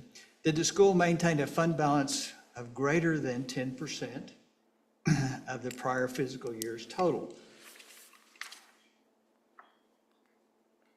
Says, is the school's enrollment average daily membership for the first 9 weeks greater than or equal to 85% of last year's enrollment? Did it not decline by more than 15% in comparison to the year enrollment documented by the annual statistical report? You're right, your money that you receive from the school is based on your enrollment. So if coming out of COVID, they knew that their enrollment had declined greatly. Yet it appears that they did not make that adjustment in their staff based on the money that they had coming in, the revenue stream that they had coming in. Does the school's governing board review periodic financial statements, including a statement of financial position, a balance sheet? Does the school governing board review and approve changes to the budget significant to the changes in revenue and expenditures occurring? Does the school governing board review financial forecasting models prior to annual budget adoption? Any budget, you're budgeting based on a rearview mirror approach.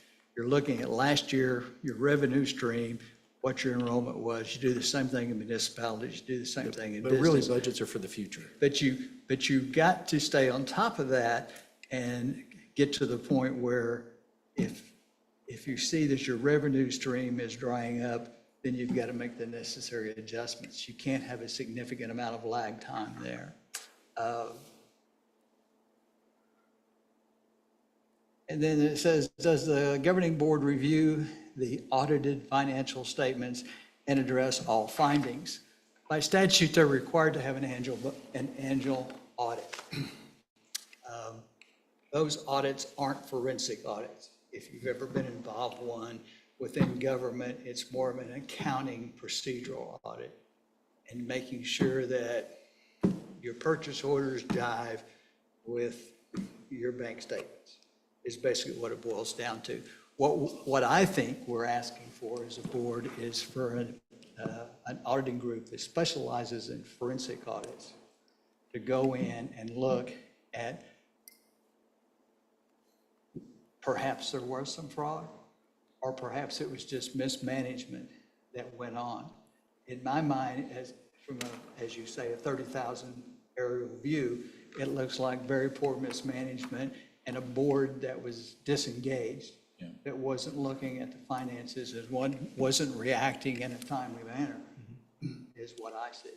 As far as operational goes, forensic audit teams typically don't get that involved in operational issues, but that's something we could certainly, if there's a hybrid company out there or a hybrid accounting group that does that, that's great. Yeah, I think the issue is the timeliness. Who had the information at what time? Exactly. And then who didn't have it? Meaning, if the CFO had the information and didn't parlay that, still the superintendent's responsible for making sure that they have that information and making decisions. And then that information is supposed to be parlayed to the board.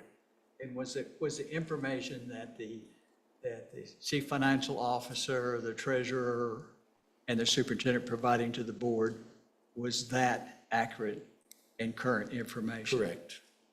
Yeah. There Who had knew to- what and when did they know it? They had to know that something had to give with that reduction in enrollment. It was significant. It was within the thousands, was it not? Yep. Yeah. So, And I think picking up on your point too is a question about, do we have enough teeth in the requirements for the boards of these schools? Well, it goes Yeah. back to My their interpretation training. is Do they- absolutely. Do they get enough training within, because they are required to attend a training session to be a board member at a virtual or a charter school, correct? I think it's a philosophical question worth asking, though. It's not like we have to decide this today, but Sarbanes-Oxley was passed overwhelming bipartisan support because corporate boards weren't doing their due diligence. And I think we need to ask philosophically, is there enough there to make sure that boards of these schools are understand that the obligation they have, what's on their shoulders. I think it's probably, the answer is probably a mixture, and it leans towards yes, but it's certainly worth probing, I think. Yeah, your comment on Sarbanes-Oxley reminds me of doing business in the 90s and doing business with many public companies where we would have stuff automatically just show up in our warehouse. We're a distribution company. And we're like, we didn't order this stuff. Like, well, they wanted to book it to get credit for it on their quarter, right? And obviously it led to fraud. I would say, then they would give us a discount in the following quarter. Right. I mean, that's what really is going on here too, is like, hey, we're planning on this revenue. We're gonna book it, but it's gonna catch up. So we're not gonna make any presumptions of who did what, but I think it's important that we as a board know what went on. It's important that the Epic Charter School Board know. It's important that the public know what's going on with their tax dollars. So, But I agree wholeheartedly. We need an independent third set of eyes to go in and look to Yeah. see what actually did occur within Epic. and I think we're hunting for more than just do the numbers match and balance. It's when were those numbers there and when did they know and why wasn't that information or given in a more timely manner? It's really critical if you're flying an airplane that you know your altitude and how close you are to the runway, right? If you miss it, you have problems. So more discussion, especially from a business mind like Dr. Campbell. No, I agree with the idea that we need to have that looked at by, I think, an independent auditor to report to us and let us know what they found. What we're recommending is a report directly back to this board, not to Epic, not just directly back to this board with both their findings and their recommendations. Yep. More discussion, or we can entertain a motion? To confirm, if we hire the auditor, the payment for the auditing organization comes from our agency budget. That's correct. It's our audit. We're ordering it. We're paying for it. We get the Money well results. spent. Yeah. Yes, thank you. So we'll entertain a motion or more discussion. I'll ask one more question. Do we have a standard contract we use for such services, or does one need to be created by our legal assistants? Maybe Thomas, do you want to? Yeah, Thomas, maybe that's the way to do it. He was asking, do we have a standard contract that we use in our agency, or is that something you can provide? I can use one of our model contracts for professional services, because this will be a professional service and won't have to go through competitive bidding. So we'll be able to get that. I can process it quickly once board staff does engage and we agree that the price is. If we go through a competitive bid, we want to make sure we create good specifications on that bid, that we want our questions answered, not what they just want to answer. Do we anticipate it's going to cost more than $100,000? I do not. If it's less than $100,000, do we still have to go through competitive bidding? If it's a professional services contract, so the people performing those services have a CPA license with the state, that is exempt from that. Now, you can choose to go through competitive bidding. The only thing that I would caution is that if you're looking for answers quicker than you are not, we're gonna have to go through, an entire process. Depending on the pricing, you're gonna have to go through a seal process, unseal that, and then go through the award process with OMES, if it's gonna be over 50,000. Even though it's professional services, a licensed CPA, we still have to go through competitive bidding? They don't have to. That is an exempt contract under the central Because purchasing. we really want the high performance, not just the lowest price, right? I mean, You don't always have to accept we that. could, yeah. Right. That's dependent on the board. The lowest best bid. But we have the option to go directly to without going to competitive bidding because it is professional services. I think it's been said correctly that if you do go through competitive bidding, you will be looking at the lowest best option.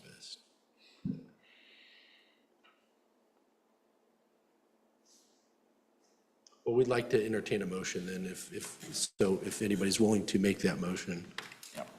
I'm gonna, Thomas has provided some legal assistance, so if it's, okay. If it, at the pleasure of the board, make a motion, I move to authorize the board staff to retain an auditing firm to perform a comprehensive audit of Epic Charter Schools with the scope of work, including operational review, performance review, financial review, and reviewing remedies or corrective action implemented by Epic's governing board, and determining whether the corrective action taken or to be taken will stabilize Epic's operations. I would further move that the review of potential audit firms include a forensic auditing skill set. I second that motion. Any further discussion? Call for a vote? Kathy White, Yes. Bill Pearson, Yes. Damon Gardenhire. Yes. Jared Buswell, Yes. Kitty Campbell, Yes. Courtney Anderson, Yes. Brian Shellum. Yes. Motion carries. Moving on to 9C, presentation and discussion regarding the application for initial authorization process. Yes, I have a PowerPoint up here. This is not an action item today. However, when we come to our August board meeting and we start looking at administrative rules, we're going to want to think about the application process and consider whatever changes we may want to make for the coming year. I will to tell you that during this first year, we've briefly discussed the application process and what that timeline should be, how it should be managed. Are there portions of that process that the internal staff can take on, only with the goal of only bringing those applications that are of quality that should be considered by this board. And I will tell you that this is a topic that's interesting, that it came up in just your first year as board members, but it's a topic that has really been discussed probably for the last 3 years on a national level. I don't know who's, oh, yes. The charter community has hit some historic landmarks over the past 2 to 3 years. For example, the first charter school law was in Minnesota in 1991, so they just reached their, 30, or close to their 35th year of charter schools in that state. In Oklahoma, we got our first law in 1999, and I believe that Aztec Charter School opened the following year in 2000, a 25th anniversary. I always call these the big three: the Alliance, the Institute, and NACSA. You know, the Alliance began talking in Minnesota. We don't know if they were established in 91 or 2005, because it was a group of charter school proponents that started talking about a support organization just as quickly as that first law was passed in 1991. And on their website, their first official action was in 2005. So there were people active, how official or unofficial at that time, I'm not sure.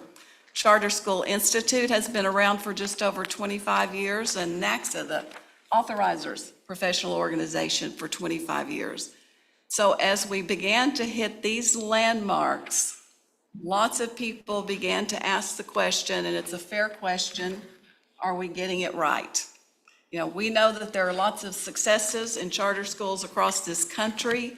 You know, some members of this board saw 5 or 6 of those in Arizona last fall. Here in Oklahoma, we know there are successes. We've got Dove and Santa Fe South, lots of charter schools doing good work that propelled the state to the 6th highest achieving group of charter schools in this country, despite some low achieving schools also in that mix, that data mix. So we know that we're getting lots of things right and we have lots of successes, but are we getting it right in the terms of the application process is a fair question.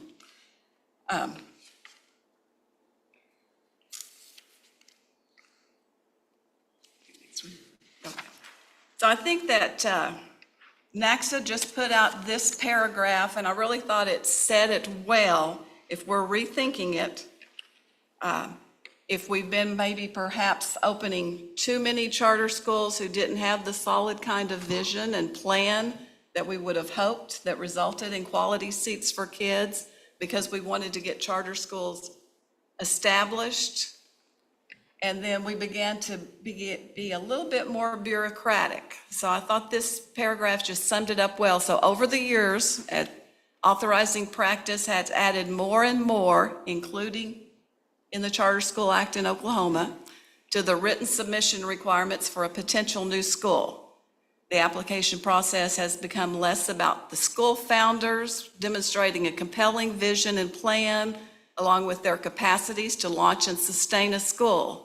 Instead, it has become an exercise of submitting an overwhelming amount of written information with the correct answers to an almost never-ending set of questions. This has made the public charter school section more bureaucratic, I should say sector, the charter school sector more bureaucratic, more rigid, and less innovative, exactly what it was designed not to be. So I know that even on this board, Bill has probably looked at many of those applications that were just pages and pages of stuff. Brian's looked at those kind of applications. When we get them in the office, I will tell you, at one point in time, we had one addendum that was 1,000 pages that Dr. Smith had to review. And so we've got 35 things in statute that says these are the things that has to be in an application. And I'm telling you, I don't want anyone to misunderstand. I believe that every one of those 35 things are extremely important. I'm just not sure all of those 35 things are important for the initial application. They're important for what we consider the prerequisite year, that year they have to fulfill all those prerequisite requirements and stand up that school. But I don't know that they tell the board what they need to know to say yes or no, this applicant should be able to open a school. Maybe commenting like what Jim Gunner says, focus on the promise, not the contract. Yes. Right, in the initial portion. Covenant. Yeah, the covenant. The promise is more important. Right. In the initial stages. Yes.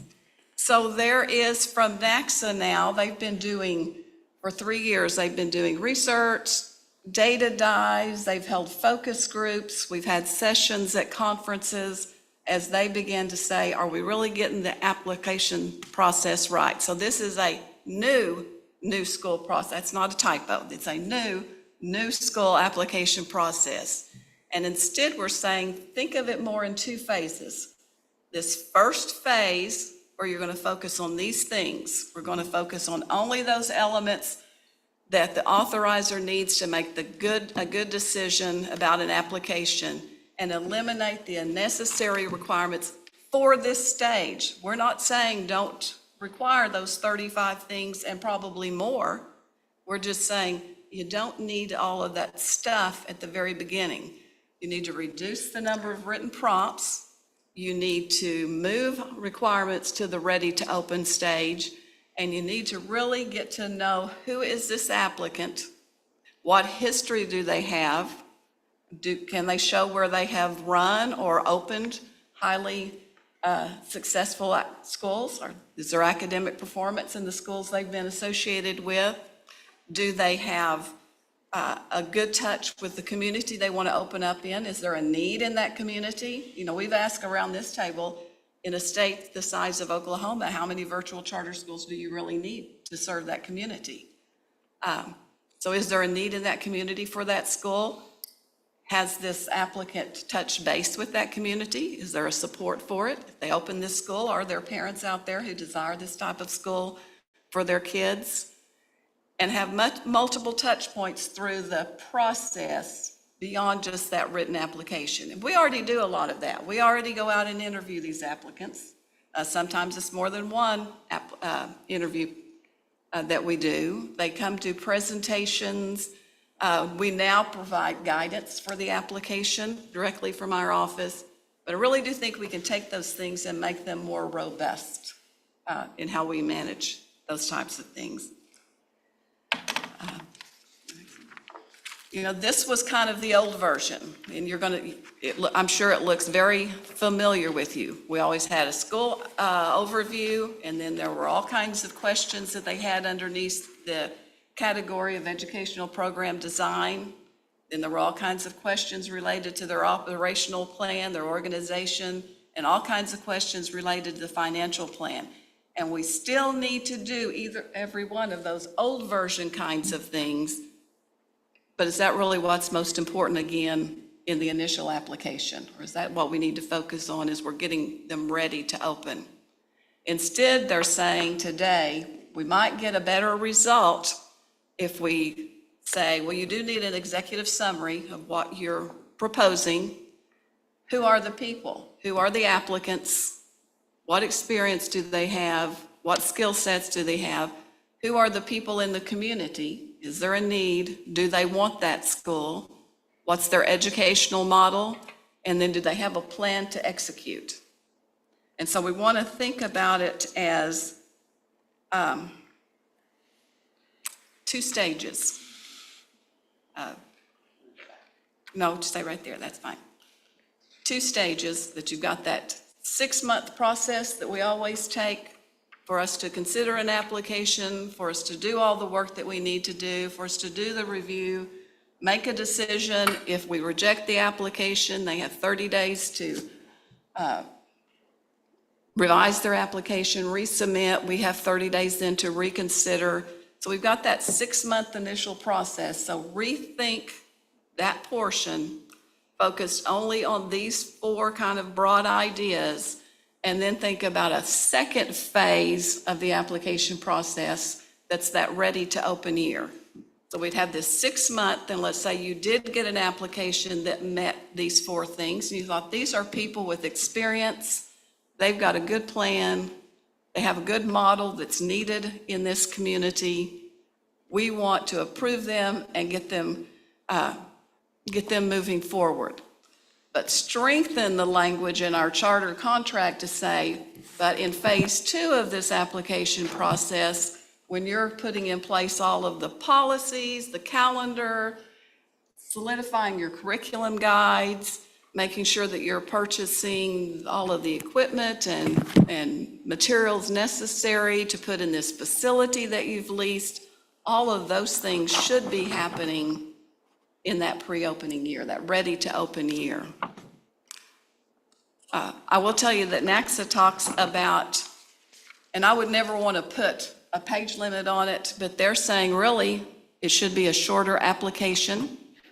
It should be around 50 pages of narrative or text, because if they can't explain what they're needing to do in those 50 pages, you're probably getting a lot of educational jargon. Educators, me included, we can write all day long. That doesn't mean we're ready to do what we're asking to do. And then maybe 50 pages of documents that could be uploaded, the kinds of things that you want uploaded. Let's go. And then do more with your interviews, maybe pulling in some different folks for these interviews than we've pulled in before. Maybe there's a subcommittee off of this so that there's actually board members in those interviews. Depending on the type of school that they're proposing to open, there may be citizens that we want to bring in. Let's say they wanted to open a STEM school, then there may be people in the math science field that we want to sit in on some of those interviews.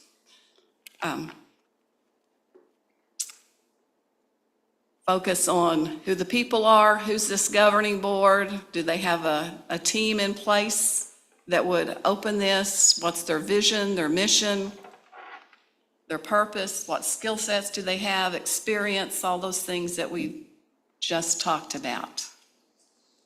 And then elevate the community. I think it's one thing that I've seen in my 10, 11 years with this board is that it seemed like early on, we were talking more about the community than we are today, that people are just opening schools, but it used to be that those were a little more community-driven. In fact, it used to say in the Charter School Act that they had to show evidence of support from the community, and over the years, even that got struck, and I think that needs to come back into play? Is there a need in the community? Is there a demand? How are they going to engage the people of that community? And then again, relying on that robust, ready-to-open process. So I just wanted to kind of put this thought, this idea on the table today before we bring anything like this in administrative rules in August. We've already sent a draft to Thomas to review. I believe that everything in this plan meets the Charter School Act. It's just saying, okay, if your Charter School Act, here's your laundry list of 35 things that have to be in this process. They're all important. Are they important in phase 1 or are they important in phase 2? And Thomas is going to help us legally say that. So what are your thoughts on this idea, or what would you like to see in those rules when they come to you formally at the August board meeting? Go ahead, Damon. I was going to thematically tie this whole meeting together with this discussion. Yeah, okay. So at the beginning of this meeting, we saw the unveiling of the charter matrix that's now available, which is a great way for us to dive into data that gives us good information about school performance. We can track where the bright spots are, so we can find out where the successful models are and replicate those or find out what they're doing that makes them successful. And then the second half or second third of the meeting essentially was triage, right? It was focused on addressing schools that are underperforming academically or operationally, perhaps financially. And so how do we prevent those kinds of potential failures? So as I started listening to your presentation, I love this ready to open framing because I think it will potentially avoid triage for us in the future. And I also think that it syncs us up with all of these external factors or opportunities we know about, like federal charter school program dollars, et cetera, that have these timetables. This ready to open framing, I think, is really helpful in that regard. Now, I would say, and then I'll shut up and let anyone else talk as well. When I think about this ready to open framing, for me, 3 things came to mind because they relate back or loop back to the earlier parts of this meeting. One would be, are we asking the right questions about innovation and quality? So are we really looking at how innovative this potential application is? It doesn't always have to be innovative.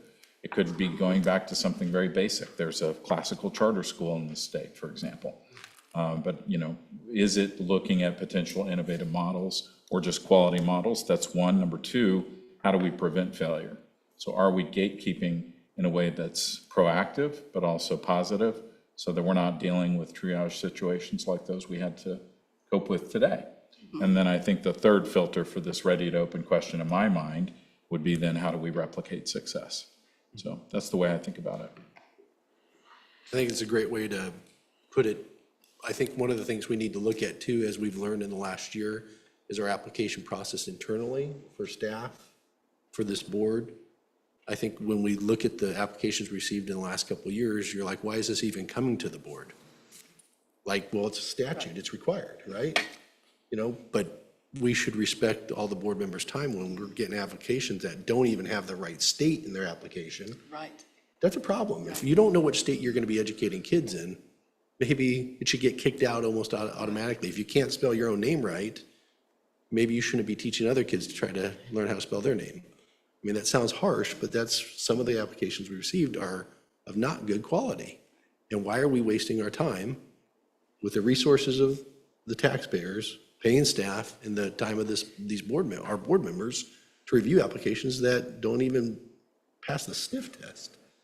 So I'm just saying, I think we need to look at some of those internal processes to where if things aren't, on just an initial overview, they get kicked out. Again, I call it the feedback loop back to the applicant, so they get the best chance of success. When I say success, not just approval, but success actually educating kids, In the rules in our draft, or the draft of our draft, it's not even to a final draft yet, we've put in there some language related to that this board may allow, and I put may in there because this board may want to allow internal staff to, do a first review and reject some of the applications. A future board may not. So that they may reject based on 3 criteria. One is it obvious that there are statutes, laws, regulation that's not followed in that application, that it doesn't even need to come to this open meeting, to this board, and it could be rejected by staff. 2, is there evidence that it's plagiarized? Because there have been multiple applications that we've gotten that talk about, Indiana, and a school that's doesn't even match their cover page. Or for lack of merit. I wouldn't want to put what merit is in the rules. You're already looking at me. Because we want to just be able to, at this board, say, here is what we would say lack of merit would be, and you approve that document, and it's in our guidance. But as we learn things along the way, we'd like to just bring it back to this board to be revised, improved, without having to go through the administrative rule process. Yeah, we want to be. But merit, plagiarism, Skylar and I argued just a little bit about if it's predominantly AI generated, because we want evidence of the people in that application. Of course, that would come out in the Yeah, we want capacity interviews anyway, if they've just used AI to. a fair, unbiased approach to, like, we wouldn't want someone to feel like they're not getting a fair shake, but Right. we want to make sure they're meeting certain standards. That's consistent. And that's why you all would need to approve some kind of rubric or document that would say how that we would do that internally. And then those applications that do meet all the thresholds, then those are the quality applications that could come from presentation to this board. And potentially even pre-application process, working with the Charter School Association or the Resource Center, say, hey, let's focus on the target, right? Hey, this is what we're hunting for as a board. We'll give them some guidance before they even come to this board or submit an application.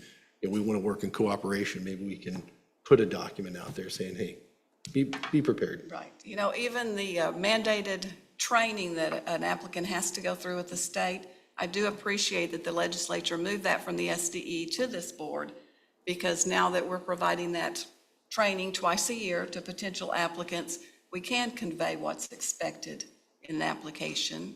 And we even learn a lot about applicants in that very first meeting, because you look at the last time, there were 30 people in the training, and you could very quickly tell by their questions and the discussion which ones had already done their research, had read the Charter School Act, had thought about their community, their model, and which ones were just like, it might be a good idea to open a school. They hadn't done all of that This is kind from a of work. former teacher, I think, right? You're picking up, you're reading the room. So even that first step, it is helpful. I just think it's essentially a quality funnel, and that's sort of the way to look at it.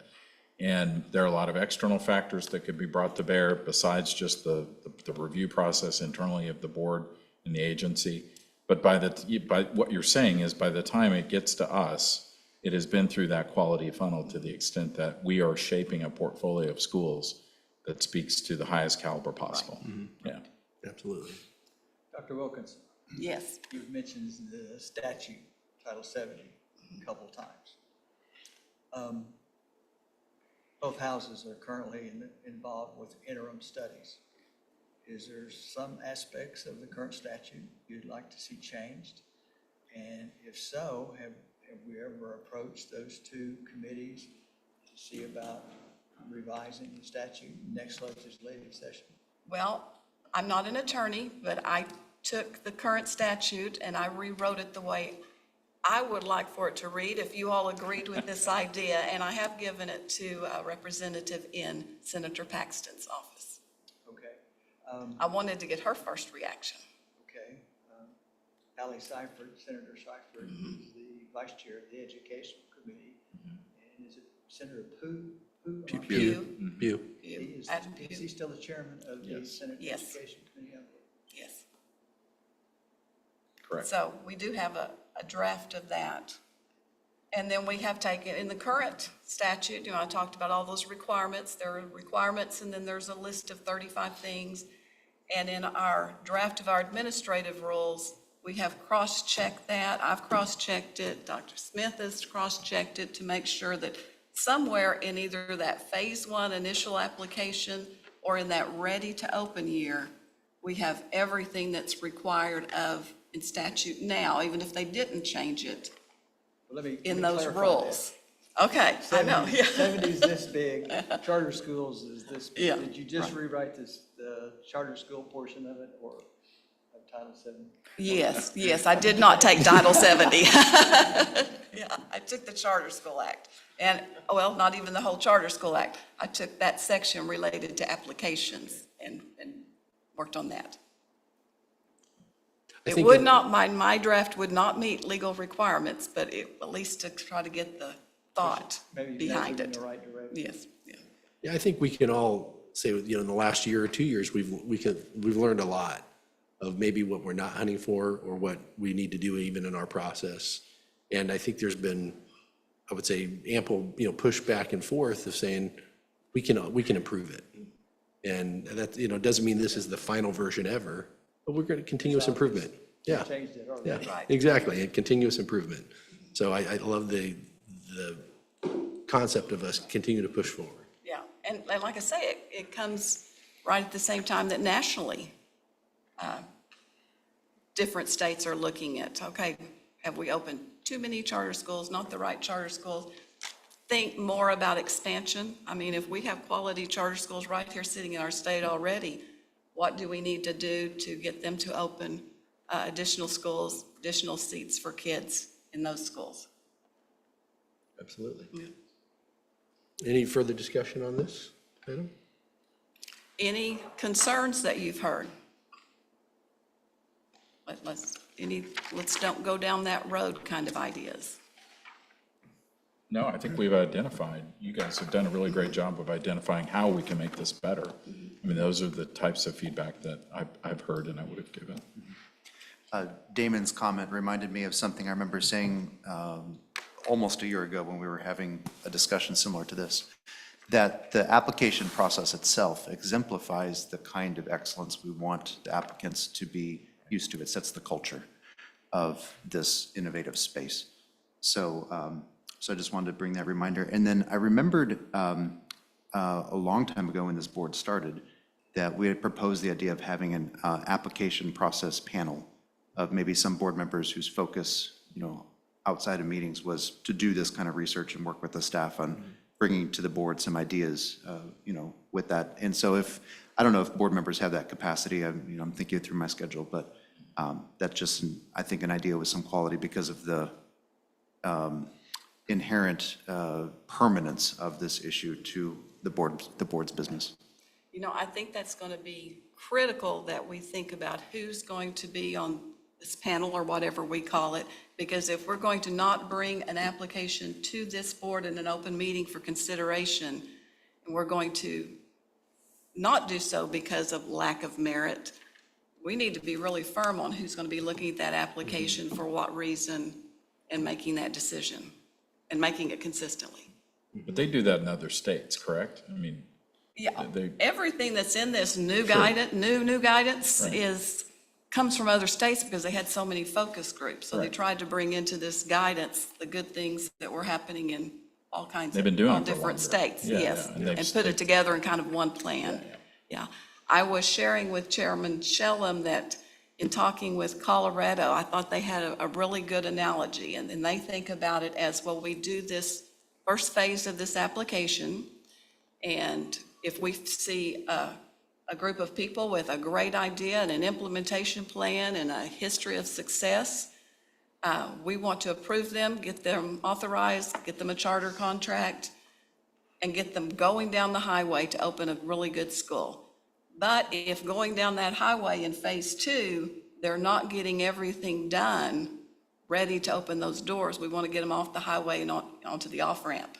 Now, that doesn't mean that they can't continue to work on it and get ready to open the school and get back on the highway, but they need to be off-ramp. So we would need a lot of help with our charter contract to really shore up that idea that there are still a majority of 35 things to do because the law says you have to do them, and other things that aren't on that list to really be able to open the door.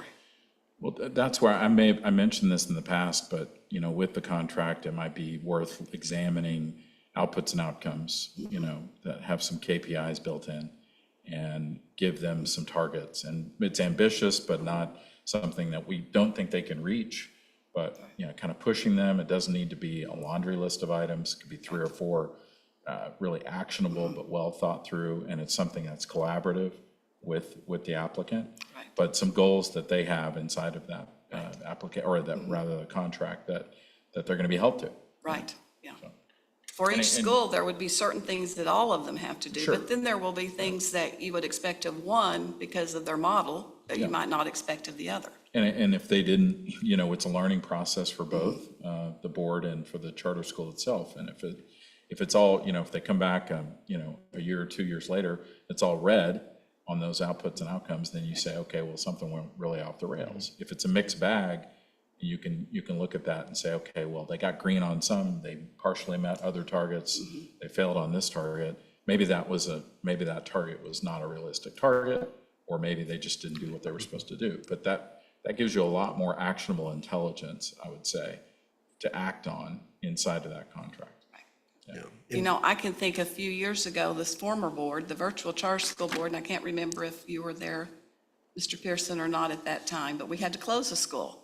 And whenever I was reading through this, I was thinking, you know, if we would have had the opportunity after we authorized that school to not let them open that year and let them have another year to get everything in place that needs to be readied for a successful school, we may not have had to have closed that school. Yeah, think of like making a commitment to go climb Mount Everest, right? You might fly to Nepal, but if you're not ready to go to base camp and, you know, you're not going to go up. You're not going to, you know, reach the peak. So. Be one of the skeletons. Yeah, exactly. We don't want skeletons on the mountain. You know, I always try to put things in simpler terms so I can understand. So when I'm explaining to everyone else, this is how I'm understanding it, you know? So I hope it helps other people. But we want to make sure they're you know, acclimated to the altitude that they need to be at, you know, before they continue to try to peak. And so Let making them it. get all the Sherpas they need to really get them to the heights. That's right. So if they're not here, if they're not healthy at this point at base camp, they probably shouldn't continue to go up. We want them to get healthy there, so. So I think we've already discussed this in plain language. These are the things we're thinking about, but then go on to the last slide, next slide. And so here's what we need to do. Staff will continue to work then on creating recommendations and develop proposed administrative rules for your consideration next month. We all need to keep thinking about the proposed application process. Bring your thoughts in August, but if you have thoughts before then, if you would reach out to us so we could think about it and have the best draft for the rules as possible in August. And then we want to work with our legislators to collaborate on the Charter School Act language that's appropriate for the application process. So we want to send the message that we're not trying to cut out anything. We want to keep everything. We want to make it more rigorous, but in an appropriate staged or phased process. Yep. Love it. Any other comments? Nope, we're good. All right, moving on to 9D. Action, presentation, discussion, and possible action regarding state charter school board officer elections, chairperson and vice chairperson. So I'll start by saying it's been a pleasure and an honor to serve as the chair for this board in the last year. I hope you've been happy with my service and my efforts. I've spent a lot of time in excess of the time we spend here or even preparing. I'm happy to continue to serve if you guys would like, but it's really up to you guys as our board. I think there's a lot more work to be done. I feel like as a board, we are just starting to reach our stride where we are making the progress we need. I feel like Dr. Wilkinson and I seem to be on some telepathic wavelength in many times when I'm like, this is what I'm thinking, well, hey, I just happen to already do this. I'm like, great, that's wonderful. So to her credit, and I think we're meshing, but I would be honored if you'll give me another opportunity to serve, but if there, you know, by any means, I hope you've been proud of what I've been able to do and representing this board well. But And then vice chair, I know Jared Buswell, you've done a great job as the vice chair, taking our minutes into executive session.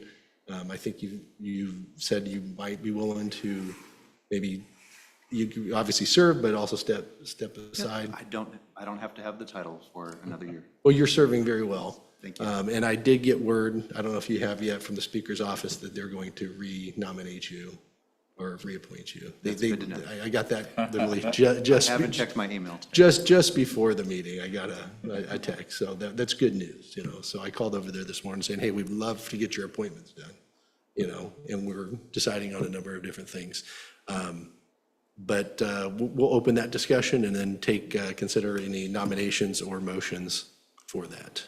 Mr. Schneider, is there anything technical, legal that we need to process in this process? No, I mean, I think the only thing that I would just give to the board or recommend is that, you know, as you're well aware, Section 305 of the Open Meeting Act requires all votes to be publicly cast and recorded.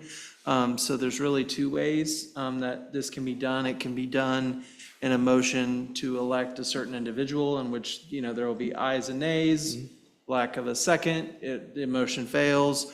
Or you can also be more efficient by calling, you know, the election for the position, and then each individual can just say whatever candidate they would choose if there's more than one candidate. So I'll just leave it to you and decide how you want to go.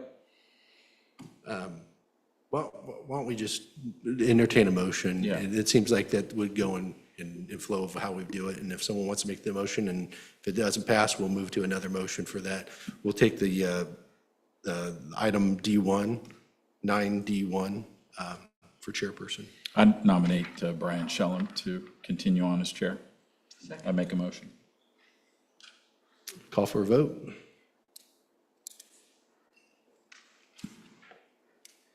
Bill Pearson, Yes. Damon Gardenhire, Yes. Jared Buswell, Yes. Kitty Campbell, Yes. Courtney Anderson, Yes. Brian Shellum, Yes. Kathy White. Yes. Motion carries. Motion carries. Thank you very much. Moving to 9D2, for vice chair, we'll entertain a motion. I nominate Damon Gardenhire. I second that. Call for a vote. Damon Gardenhire, Yes. Jared Buswell, Yes. Kitty Campbell, Yes. Courtney Anderson, Yes. Brian Shellum, Yes. Kathy White, Yes. Bill Pearson. Yes. Motion carries. Motion, congratulations, Damon, our new vice chair.